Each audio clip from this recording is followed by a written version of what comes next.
পারবেন না। আমার রিক্সা শ্রমিক ভাই, আমার ট্রাক শ্রমিক ভাই, বাস শ্রমিক ভাই, এটা আমাদের জাতির সম্পদ।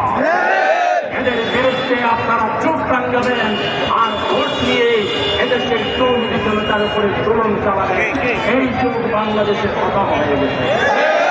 আসুন এই কোরআনের মাঝে কোরআন পড়ি, কোরআন বুঝি, আল কোরআনের সমাজ গড়ায় আমরা সংখ্যাগরিষ্ঠ ধর্মপ্রাণ মানুষ এক হয়ে যায়। ইনশাআল্লাহ বাংলাদেশের মুক্তি আসবে। মাহে রমাদানের শুভেচ্ছা জানিয়ে নগরবাসীকে এই মাহে রমজান উৎসবের আমেজে, ঈদের আমেজে, বিপ্লবের আমেজে পালন করার আহ্বান জানাচ্ছি। এখনো সকলেরা দন্তনকর বিস্তার করে বাংলাদেশকে তারা কাবু করতে চায়।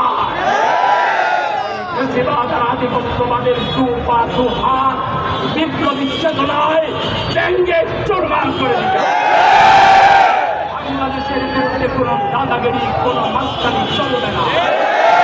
বাংলাদেশ কারো ডিকটেশনে চলবে না।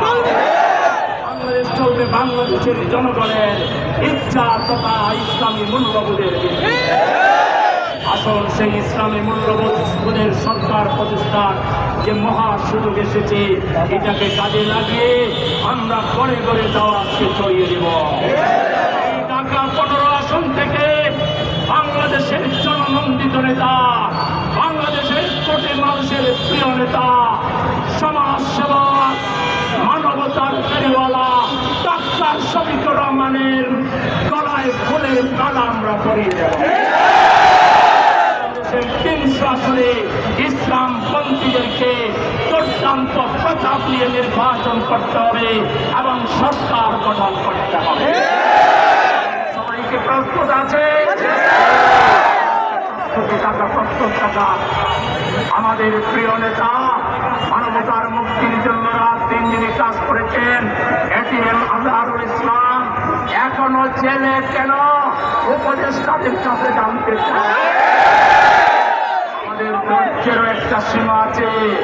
আমাদেরকে আপনারা উদ্বুদ্ধ করবেন না, আমরা আপনাদেরকে সহযোগিতা করছি, কিন্তু ধৈর্যের সীমা ভেঙে দিলে আমাদের কিছু করার থাকবে।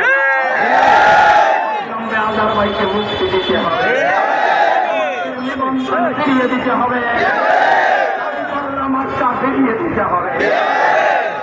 দেশের 1000 কোটি জনতাকে নিয়ে এই রাজপথে তার ফয়সালা প্রয়োজন হলে আমাদেরকে করতে হবে। আন্দোলন সংগ্রামের জন্য, দেশ রক্ষার জন্য, ইসলাম রক্ষার জন্য, মানুষের মুক্তির জন্য প্রস্তুত থাকার আহ্বান জানিয়ে আজকের বিক্ষোভ মিছিল এখানেই সমাপ্ত ঘোষণা করছি। আল্লাহ হাফেজ। বাংলাদেশ